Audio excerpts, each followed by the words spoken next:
If you were to live until you were 1,000,000 years old, you'd be old and wrinkled and cranky. But if you were to live until you were 1,000,000 years old, you couldn't thank him enough. Yeah, we may have had a difficult year, but he's kept us. You're not in a hospital bed. You're not at a funeral right now. His goodness overwhelms me. His kindness, his mercy.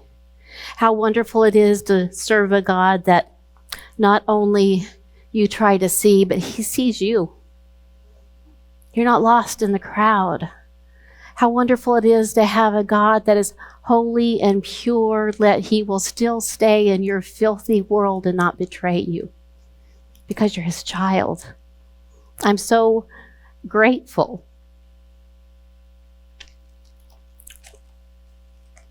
Because he is everything. He's everything that we need in this life to get by. And the idea of trying to make it on your own, impossible. I'm thankful for all that he's done. That wasn't my sermon. That was a testimony. But what I want to talk about tonight is when you listen to the news, when you hear the reports, when you see the statistics, it's easy to let fear creep in.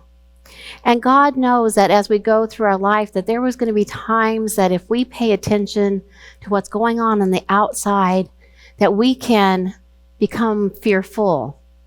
And so many times in the Bible, in fact, 365 times in the Bible, he says, don't be afraid. Be of strong courage. He knew that this world could be a scary place if we would take our eyes off of him. The word faith is in the Bible over 300 times, and we have a choice in life. We can be full of faith or we can be full of fear. But you can't be both. One is going to be stronger than the other, and you either will feed your faith and starve your fear, or you will feed your fear and starve your faith. But how do you get through this world without being fearful? Well, I'm going to kind of help you with that tonight, I hope. And one of the best things that I could do is to pull out a story that will show us the difference between people of faith and people of fear. And probably in your lifetime, you have ran across both types. You know the type of person that has faith no matter what storms are going through, they will almost end up encouraging you, saying, I know God can pull me through this. I know that God's got a plan. He's done it before. He'll do it again. And then you run across people that are so fearful that sometimes they get so afraid to even leave their home. They can't sleep at night because of worry. Everything causes them fear. And they may say that they're a Christian, but what they've done is they have fed their fear rather than their faith. And the story that I want to use is a familiar story to most, and it has to do with the children of Israel. And it's found in Numbers in chapter 13. And I'm going to read a few verses as I go, but this will give us a clear example of people of fear and their characteristics, and people of faith and their characteristics. If you have a choice, choose faith. It's the best of the two. But people of fear, they display different characteristics than people of faith do. And the story that I'm going to refer to is the children of Israel were taken out of Egypt. They had been slaves for over 400 years, and now they were set free. They had crossed the Red Sea. They had seen the plagues that came upon the Egyptians. They were delivered. God heard their prayers. And now God says, I have a land for you, and the houses are already built. You're not going to have to pour a foundation. You're not going to have to paint a wall. I've got a place for you, and somebody else has already planted the orchards for you. I have a place for you, and it already has water running through it. It flows with what they would say milk and honey, meaning it was a place of great blessings. And I've set aside this place just for you. And it's my promise to you. In fact, I'm going to call it the promised land.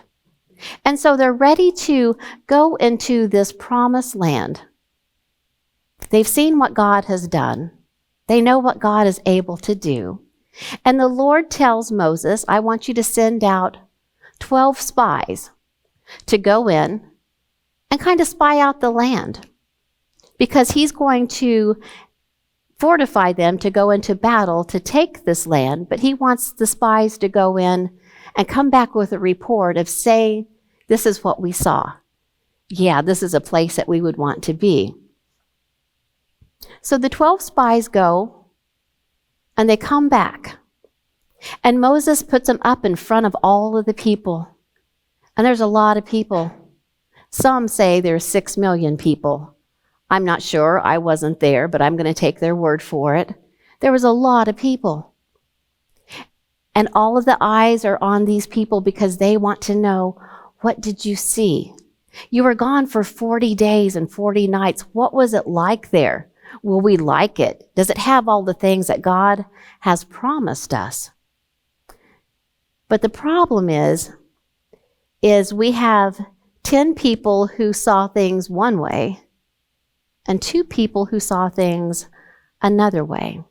See, people of fear can experience the exact same situation as people of faith.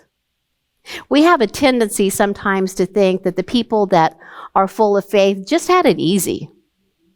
You know, things just showed up on their doorstep and they didn't really have to break a sweat. God would just pull the blessings into their life. And you think, well, yeah, these people, they've had it easy.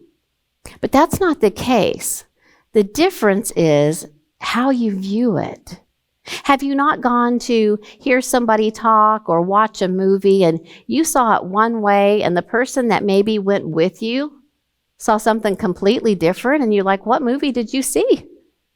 What person were you talking to? I didn't get that at all. They say that when somebody sees a crime scene, that it's very common for, even though there's eyewitnesses, for them to see different things. What you see depends on where you are in life and how you view yourself. So these 10 saw something completely different than the other 2 did. It says that they came to the valley of Eshcol, and there they cut down a branch with 1 cluster of grapes. And they carried it between 2 of them on a pole. Now, I would say this was a blessed land. I've never seen a bunch of grapes that I had to call somebody else to say, hey, can you help me? And can we sling this on a pole because it's too heavy for me to put across my shoulders? Yet they have wanted to bring evidence back of what was in this town. And so they brought back the cluster of grapes and they carried it between the 2 poles. They also brought back some pomegranates and figs. The place, called the Valley of Eshcol, was because of the cluster which the men of Israel cut down. And they returned from spying out the land for 40 days. Now they departed and came back to Moses and Aaron and all the congregation of the children of Israel in the wilderness. They brought back word to them, and to all the congregation they showed the fruit. Then they told them, we went to the land that you sent us. It truly flows with milk and honey, and this is the fruit. Nevertheless, oh, that's a sign of a person of fear. Yeah, it's what you say it is, and yeah, I can have all these blessings, but. And then they're going to pull out the negative side of this situation. It would be like you winning the lottery and telling somebody, hey, I just won $5 million. And they would say, do you know the taxes you're going to have to pay on that? Do you know the people that's going to want to borrow money from you? They take every situation and they turn it negative. And that's what these 10 did. They're like, yeah, that's right. There is that fruit. But let me tell you, the other side of the story. Nevertheless, the people who dwell there in the land are strong. The cities are fortified and very large. Moreover, we saw the descendants of Anak there. The Amalekites dwell in the land of the south.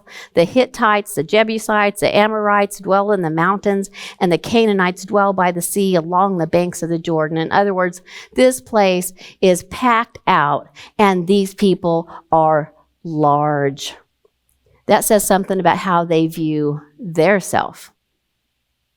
Then Caleb, one of the two, quieted the people before Moses. And he said, "Let us go up at once and take possession, for we are well able to overcome." Person of faith. God said it. I believe it. He's going to be with us. We can do it. It's our promised land. It's our blessing. Let's go do this thing. But the men who had gone up with them said, "We are not able to go against these people, for they're stronger than us." And they gave the children of Israel a bad report of the land which they had spied out, saying, "The land through which we have gone as spies is a land that devours its inhabitants." People of fear will exaggerate. I have never been walking with somebody and all of a sudden the land had opened up and swallowed them whole and went, oops, where did they go? A people of fear will tell you, every time I try something, it falls apart. Really? Your clothes are still on. I think you can do some things right. I fail at everything. Everybody's always against me. That's a person of fear. So now, not only does this place have people that are stronger than them, apparently we have a hungry land that will just open up and swallow you at any given time. That's how they see the situation. They're looking through eyes of fear. God wants us to look at the blessings, the promises. So they say that the land will devour them. And all the people who we saw were men of great stature. There we saw giants. All of them were huge. Everybody there was humongous. Again, exaggeration. I don't think they saw 150-pound babies walking around. I don't think everybody was huge, trying to dodge this land that will swallow you up. And if that wasn't enough, then they go ahead and they say, these giants, we were like grasshoppers. But what do they say? In our own sight. So were we in their sight.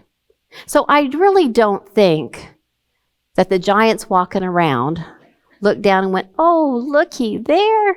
Look, a baby children of Israel. Huh. Well, they're at the size of a grasshopper. But when you're fearful, that's what you're going to see. The enemy's going to tell you, you can't do it. There's too many obstacles in the way. And then you start seeing yourself like the enemy sees yourself. We see things not as they are, but we see things as we are. Same trip, same purpose, complete different experiences. Caleb says we can do it.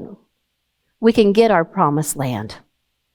A person of faith can go to their promised land now, or you can wander in the wilderness for 40 years.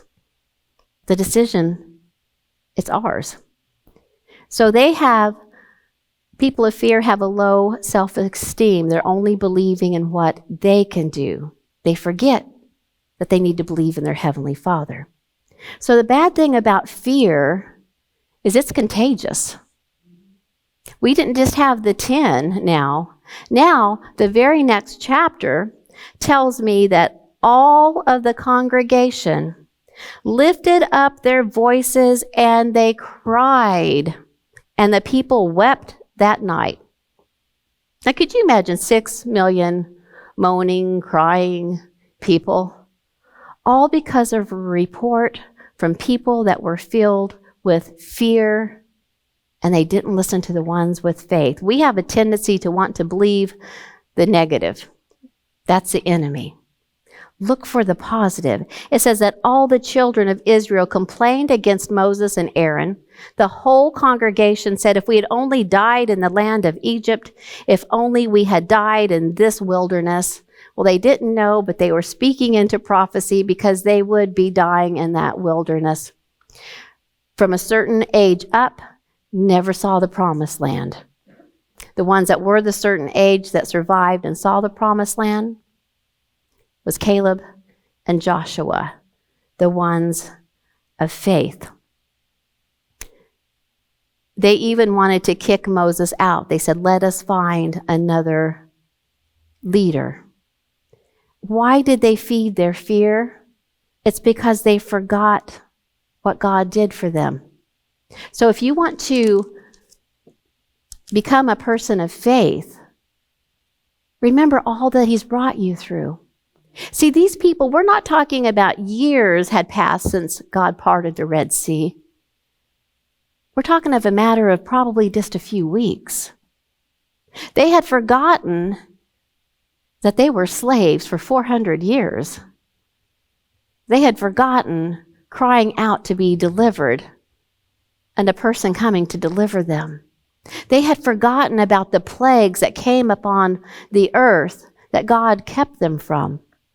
They had forgotten that when they were delivered, not only did they leave with their goods, but the Bible says that the people of Egypt even ran out to them and said, here, take it. Here's silver. Here's gold. Here's my clothes. They were blessed leaving that. And then the impossible, an ocean in front of them, and the enemy coming up on their tail. And Moses said a prayer, took a stick, and they got to experience watching a wall of water roll back, and they could cross. Then as they saw their enemies, as the enemies first put their foot into the water, the wall of water came crashing down, and God took care of those enemies. They didn't see them any longer. And we think, how could you forget this? Talk about the most exciting movie ever to be a part of. But we do that, don't we? Something will come in our life. We have maybe a bill that we don't know where we're going to get the finances from, and we begin to panic. And we forget about the time that we opened up our Bible and there was a $100 bill. We forget about the time that somebody came up to us and said, I don't know why, but I need to write you a check. When we get sick, we forget about the time that God heals us when the doctor says, I think this will be the last time. We forget about the stories growing up that we've heard of our loved ones saying of miracles that God has done in our life. Because we start listening to the enemy saying, surely not you. You can't do that. But God has a promised land that he's spoken over each and every one of you. He just wants you to believe him. He wants you to fuel your faith and starve your fear. Never let fear control your future.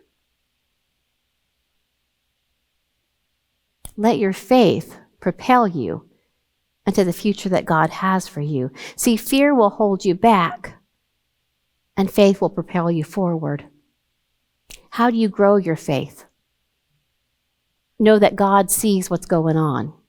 In the Bible and Acts, an early church had come to God in prayer because they were getting attacked on all sides.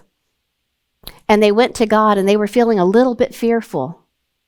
And they went to God and they said, God, we want to bring up before you what's going on. We want to make sure that you know what we're up against. Well, God already knew what they were up against.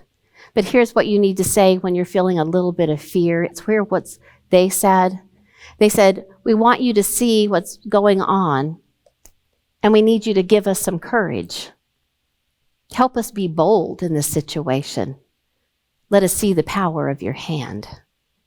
See, they acknowledged that there was fear, but they asked God to give them courage. So you can acknowledge and tell God when you're fearful. When you say, you've given me this dream, and I'm afraid.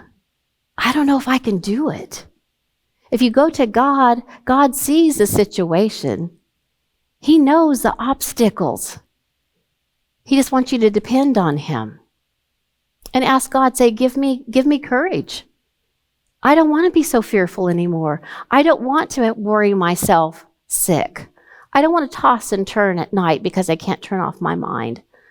God, I want to have your peace. Give me your peace and fill me with your faith.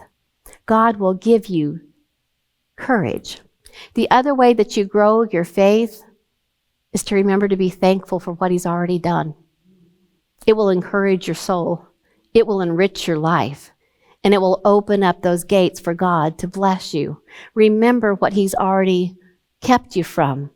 Remember what he's done for you, the people he's put in your life at just the right time to encourage you and help you through situations. That's going to give you faith, because when you are down the next time, you know that God did it once. He sent somebody once. He'll send somebody again. That's how you fill yourself with faith. God's given each of you a dream. And when that dream comes in, you might say, not me. I don't even know how I would start. How would I even do that, God? God says, depend on me. Don't worry about how you're going to do it. Just step out in faith and believe it. You've got a promised land, but your choice is you can let fear cause you to wander in the wilderness for 40 years. Or you can feed your faith and have promised land experiences while you're still here. Thankfulness will grow your faith. Depending on God will grow your faith. Because you don't have to figure it out. He's already got it figured out. Isn't that awesome? He already knows how to work everything out in your life for you. He knows every problem that's going to come, and he has a solution for it. There's a part in the Bible that the disciples were trying to keep a bunch of kids away from Christ. And the mamas wanted these kids blessed. But they were kids, and he had important things to do. And Jesus said, don't hinder them. Let them come to me. And when they came to him, he used them as an example. And he said, unless you can become like one of these, you can't make it into the kingdom of heaven. So what were they saying? Do you have to go naive? No.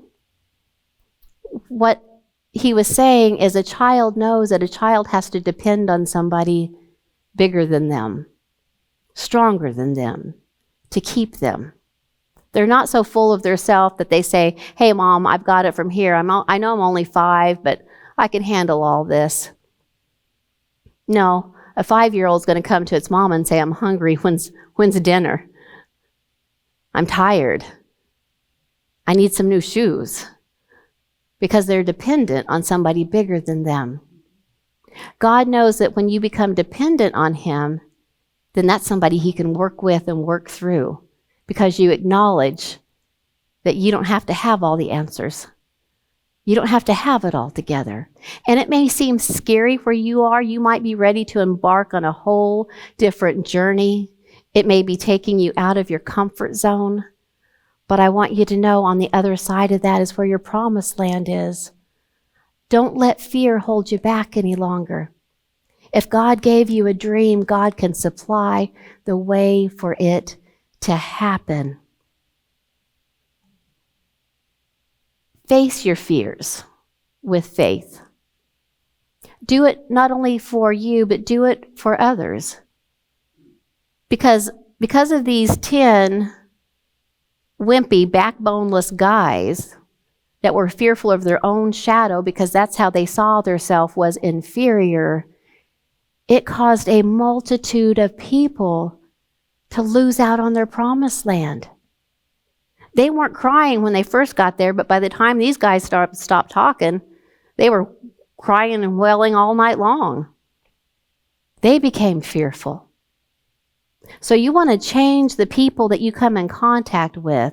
You want to lift them up and give them encouragement to reach their promised land. Then you become a person of faith. You say, if God said it, we can do it. God's did it before and he'll do it again. Let faith, not fear, rule you. And you won't be a wilderness wanderer, but you can be a promised land partaker. What has fear kept you from? When we die, there's going to be so many times that our regrets won't be, I wished I would have worked another day. It will be, I wished I would have taken the opportunity. Because I don't know what would have happened if I would have said yes when God propelled me a certain way.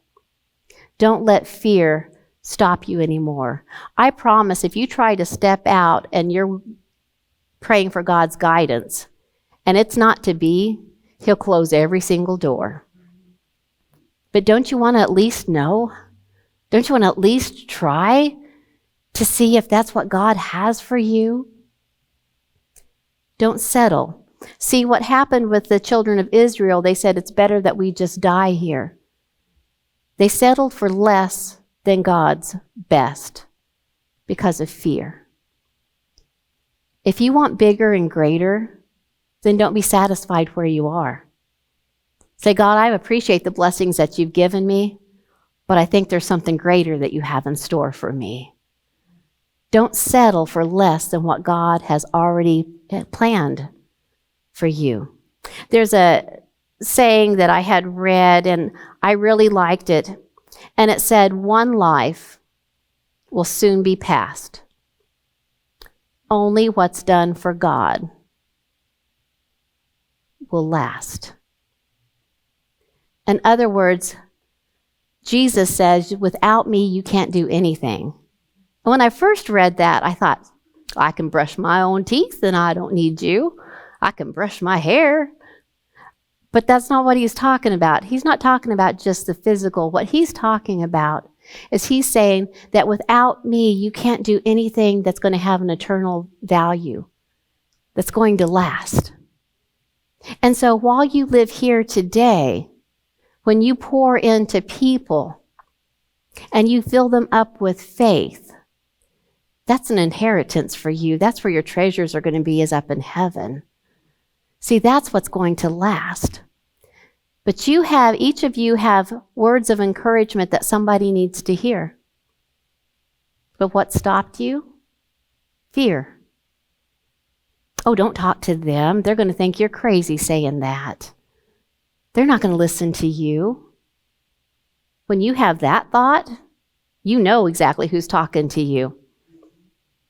And if you believe it, then you're missing out on an opportunity not only for their blessing, but for your blessing.